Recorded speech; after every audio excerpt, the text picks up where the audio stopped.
Welcome to the Wheats on Your Mind podcast. My name is Aaron Harries. Wheats on Your Mind is brought to you by the Kansas Wheat Commission and Kansas Association of Wheat Growers. Our guest on this episode of the podcast is Marsha Boswell. Marsha is the Vice President of Communications for Kansas Wheat here at the Kansas Wheat Innovation Center in Manhattan. And we're going to talk about a little bit of communications. We're going to start off with the program that Kansas Wheat has, and it's called eatwheat.org. Marsha, that's a lot more than a website. Tell us what it's about. Well, I think for many, many years, wheat farmers have done a good job of kind of telling what the health benefits of wheat foods are, folic acid, vitamins and minerals, a lot of that type of information. But what we haven't always done is telling the story of how that wheat gets to your plate and the farmers that grow it. And so eatwheat.org is a program that we started in 2017. And the main reason for Eat Wheat is just to connect consumers and farmers more about their food, how it's grown, how it gets to them. And so that's what we're trying to accomplish with this program. Yeah, we need to remind farmers who pay the wheat check off, which is 2 pennies on every bushel, that there's really a three pillars that we use that funds for. And one, of course, is research, which is a big part of it, international marketing, but domestic marketing is just as important. 50% of more of the wheat in the United States stays here in the United States, and that domestic marketing part of it is kind of always constantly evolving. We, of course, support the Wheat Foods Council, kind of a national organization to promote activities to the consumer. But I think, Marsha, what you're talking about is kind of unique. Aren't we seeing a trend where people are a little bit more curious to where their food is coming from and who's behind it? Absolutely. I think that we hear more and more all the time. People want to maybe get local food. They want to be able to find the source behind their food. I think people are paying more attention to food labels than in the past. And I get inquiries all the time of, well, how can I get local flour? Flour is a little bit different than some of the other food group. A tomato or something, a piece of fruit is going to come intact. Wheat will be mixed with other wheat, and then that's going to be ground into flour. And what I tell people in Kansas is the wheat that you buy from your local flour mill is going to contain Kansas wheat, because we are typically the number one wheat producing state. I know in the last couple of years we've dropped to number 2 in some of those years, but it is local. But that's an education that we need to have with those consumers, and a conversation, because they don't know that. We've been working with school food service a little bit, trying to find some local flour into schools. And the same thing, if you are buying Graincraft or some of the other brands of flour here in Kansas, that is going to include wheat that's grown in Kansas. Now, it may not be 100%, because, as you know, they have to source the protein that they need and get the product that they want. But we see things on social media all the time of consumers questioning production practices, or things will go around. We had several years ago a glyphosate article that went around.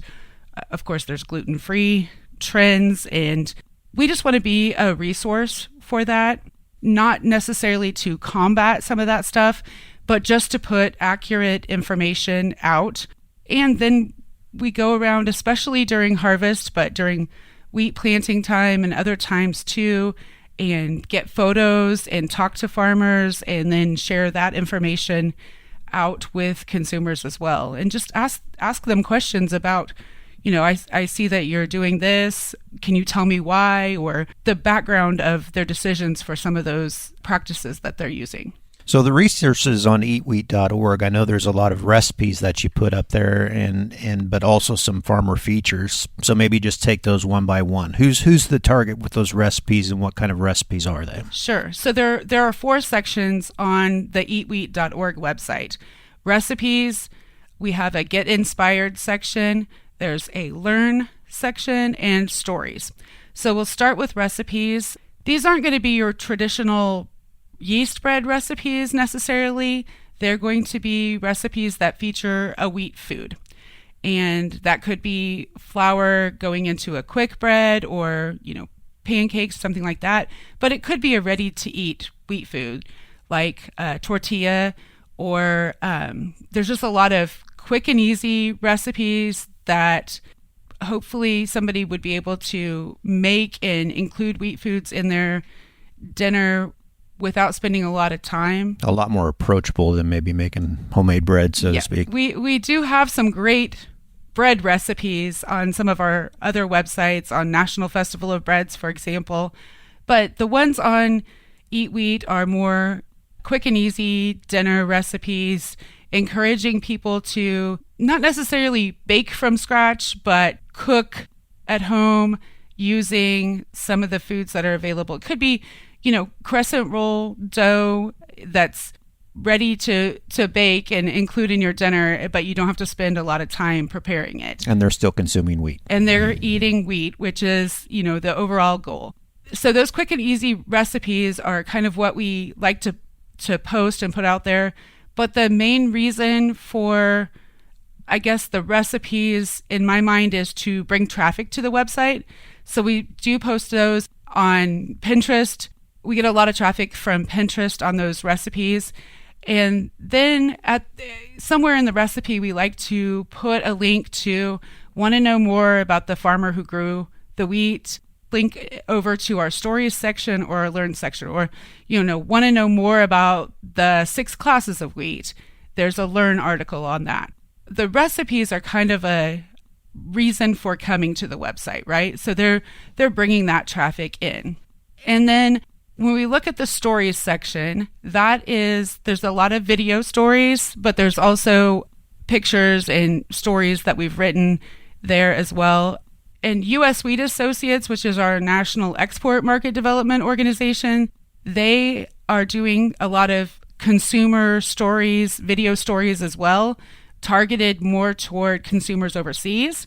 And they've allowed us to use their stories on our site as well. So, we really appreciate that, because it just gives us more information to put out about farmers in other states. Because Eat Wheat it's a Kansas program that we started here, but we don't necessarily only want it to be Kansas.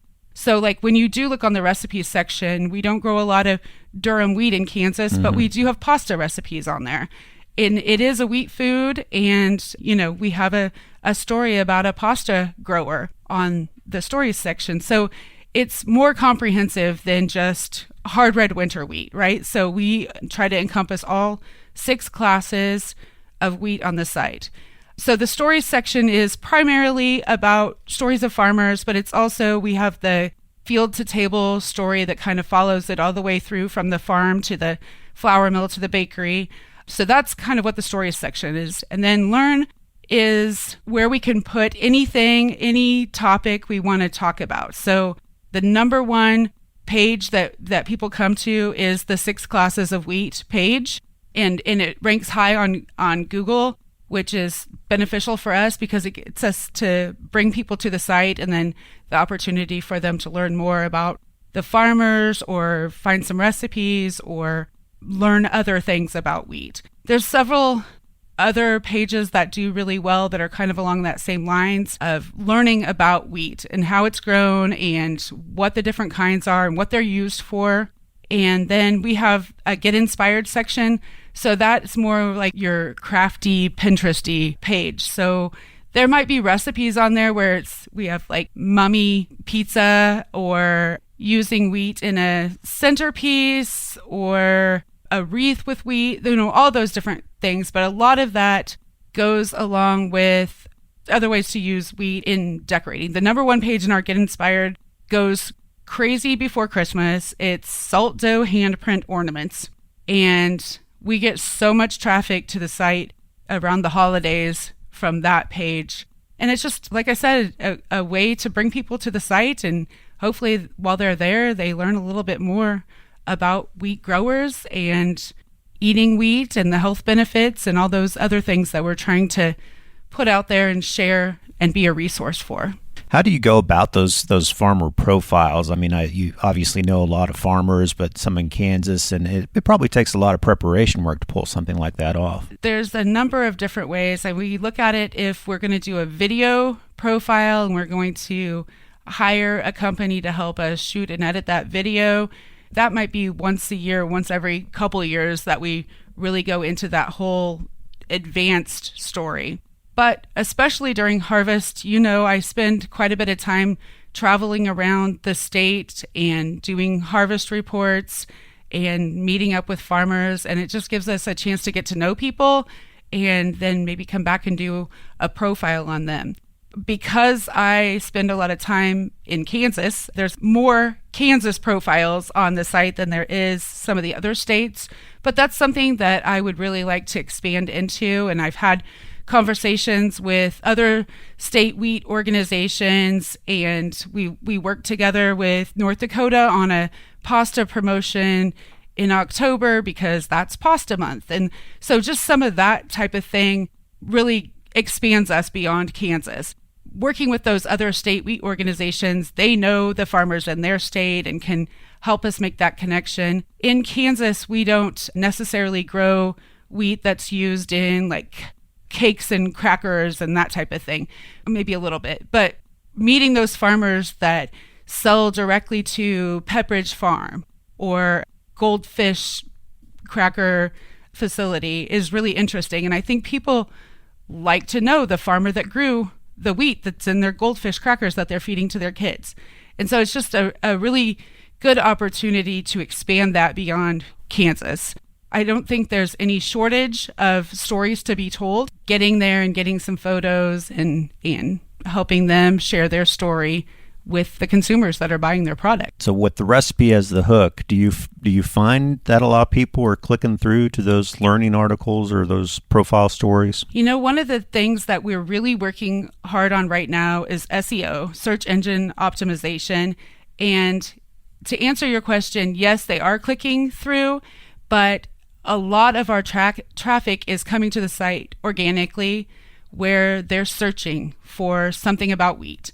And that's how they're coming to the site. So, there's a number of different ways. We do a lot of social media posting of recipes and stories and that type of thing. So we'll get traffic that way. And I also mentioned Pinterest. We get a lot of traffic from Pinterest because, if somebody is searching for a certain recipe, that's a great starting point where they would go on Pinterest and type in the ingredients that they're looking for.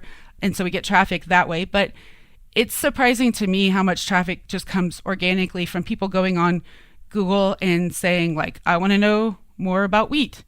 And then they're finding the site that way. And there's tons of information out there, so they can click through and learn more about those farmers. One of the challenges we have working for an organization like Kansas Wheat, but it's a huge opportunity, is how many different audiences we have, right? It goes so much beyond farmers and wheat buyers and millers and consumers. So let's talk a little bit about social media. You have to dabble a little bit, seems like, in all of that. What are the tools that Kansas Wheat uses, and what do you think are the most successful tools? Yes, so that's a really good question because we have so many different audiences that we communicate to. Of course, we are communicating to Kansas wheat farmers, and we have social media channels on Kansas Wheat that we typically use to put out that message. And it might be research that K-State is doing that we want farmers to know about. It might be as simple as the latest crop conditions that comes from USDA. So we're putting that out there on the Kansas Wheat channels. Typically that would be mostly Twitter or X. A lot of farmers there, some on Facebook as well. We're also on Instagram, and we also dabble a bit into TikTok. I think we have a Threads that we're not really using much. We've started posting to LinkedIn, which actually gets quite a bit of traffic. Surprising to me, but I think a lot of that is industry people learning about what Kansas Wheat is doing. So I would say farmers, our biggest social media channel would be Twitter. I struggle to call it X, but X, and then probably Facebook and some of the other ones. When we look at our consumer audiences, it's a little bit different. Instagram is one of our biggest social media channels that we use to communicate with consumers. And we have a little bit different strategy on Instagram with Eat Wheat. It's not necessarily to try to get traffic back to the website because, as you know from Instagram, it just doesn't really work that way for link clicks. So we have our own strategy there where we just want people to be excited about wheat foods and think, even if they're not going to make that recipe or whatever, just think, oh, that looks delicious. If they see a recipe for a croissant and then they just want to go to their local bakery and buy a croissant, then we're happy, right? They are getting excited about eating wheat foods. And so we do have that strategy there. But like I said, that's not really for click-throughs. So that would be more on Pinterest and Facebook somewhat. We also post a little bit on Twitter with Eat Wheat, but we don't have a large consumer audience there. I would say between Instagram and Pinterest would be kind of how we reach consumers. We've started using TikTok as well, and we do get good engagement there. Creating videos from those recipes it takes a bit of time and effort, and then, editing and that type of thing. So we don't have a lot of that video content, but we are working on developing that as well. Without getting too much into the weeds, I assume you've got pretty deep analytics to measure all these different social media tools and see how you're doing. Yeah, so Google Analytics, anybody who looks at it, they changed in 2023 from Google Analytics, whatever they were calling it before, to this GA4, which is still Google Analytics, but it's not allowing you to compare apples to apples. So apparently it's supposed to be better. I don't know. We definitely do have the analytics. We can see spikes in different content. Like I mentioned, the handprint ornaments every year around the holidays, it spikes up. We saw during COVID some really high spikes from people being at home and cooking at home. But we also see usually around the Super Bowl, people are looking for quick and easy snack recipes. And we have a pigs in a blanket, which is 2 ingredients, and that goes crazy during Super Bowl season. So, we do track the analytics and we look and see what's doing well. And we try to enhance those pages maybe first as we're looking at this search engine optimization that we're revamping right now. And some of those high performing pages are getting the first look and spending a little bit more time there.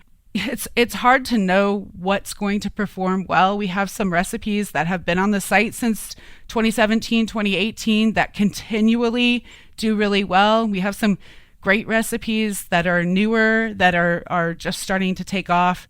So yes, we look at those and we try to identify what's the best course of action to get this out to as many people as we can, and either try to bring traffic to the site or just get them excited about eating wheat foods. Marsha, you've been with Kansas Wheat off and on for almost a couple of decades now, so you've seen the evolution of this media. How's your approach been to transition things? How do you choose what to leave behind and what to move into?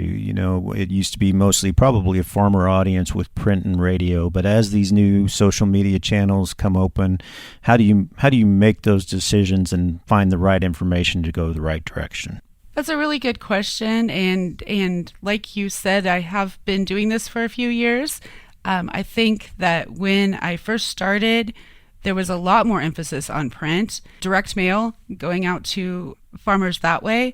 And I don't think that's a bad way still to reach farmers, but it's very expensive. And so, we've kind of limited some of that a little bit based on specifically on the cost and the fact that we are able to reach some of those farmers in other ways.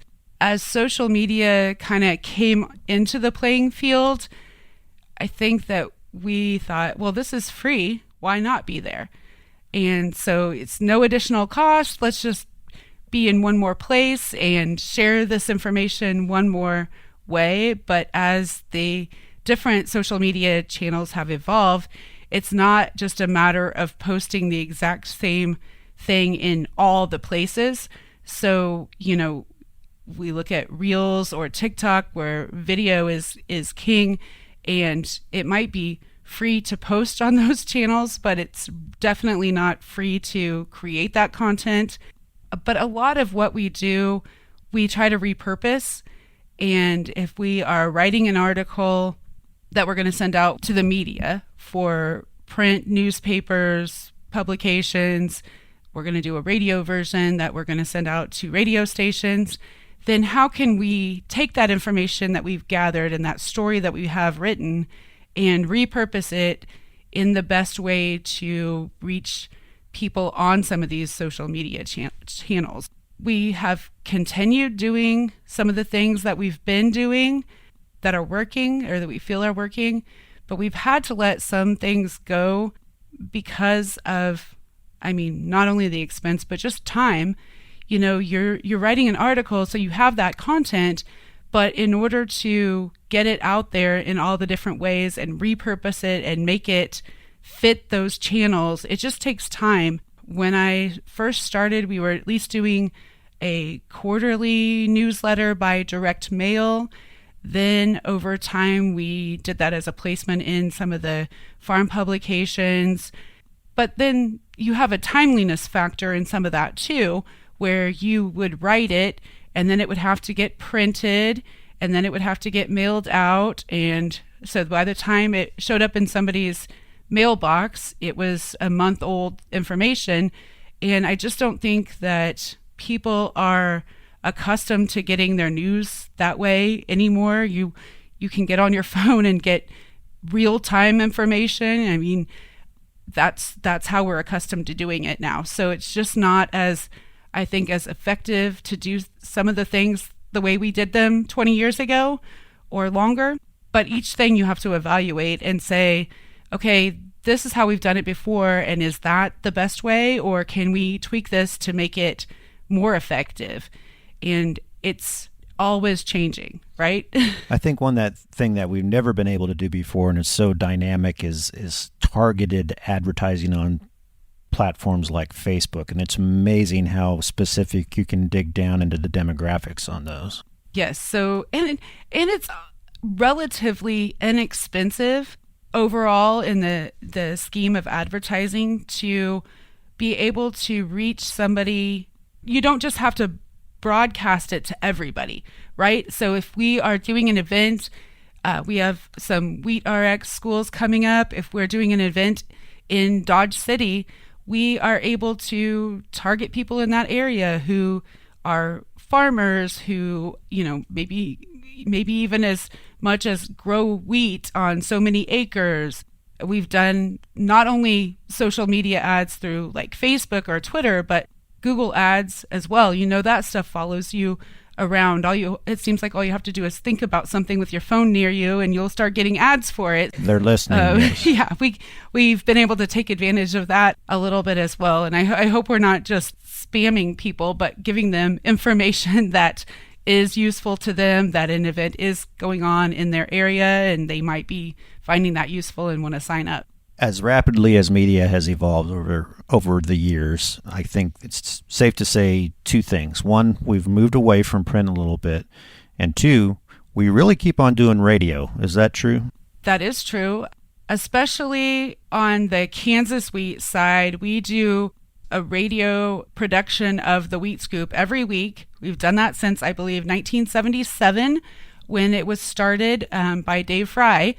And we continue to do a 3-minute version every week and send that out to radio stations. We do radio interviews every week. We try to tie that to the topic that we're talking about that week. So if we do a Wheat Scoop that goes out for print and the same topic on radio and just continue to talk about one topic each week, hopefully it's something timely that's coming up. Or we recently did a story about the U.S. wheat stories of stewardship video series that is sharing those farmer stories. And each week we really try to focus that in on that subject that farmers need to know about, whether it's an upcoming event or it's just something that their checkoff is being used for, and just letting them know of the exciting things that are going on in the industry.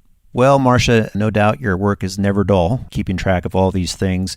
For listeners, what's the best way to find all these channels? Should they just go through our website? So if you go to kswheat.com, that's going to be our kind of broad outreach area where we have information for farmers, consumers, international, the entire industry. There are links on there to all the social media channels. You can choose to follow the ones that post the information that you're looking for, right? If you're a farmer and you're looking for information about research or things like that, you're going to want to follow those Kansas Wheat social media channels. If you are looking for some fun recipes to make for the Super Bowl, you might want to follow Eat Wheat social media channels. The other thing I was going to mention too is we do a monthly newsletter that goes out to consumers for Eat Wheat. So if you want to see some new ideas or see the new recipes that have been posted or new farmer stories, you can sign up at eatwheat.org to receive that newsletter. If you want to hear the Wheat Scoop every week and find out what's going on for Kansas farmers, we also send that out by email, so you can sign up at kswheat.com for that. Okay, so kswheat.com, eatwheat.org, and mostly everything else you can find through those two websites. Absolutely. You can get links back and forth. You can get information about Festival of Breads, bread recipes at kswheat.com as well. Marsha, thanks for joining us. Thanks for all your hard work. Thanks, Aaron. Thanks to my colleague Marsha Boswell for joining us on this episode of the Wheats on Your Mind podcast. If you'd like more follow-up information, remember to check out kswheat.com or eatwheat.org. I'm Aaron Harries. Thanks for listening.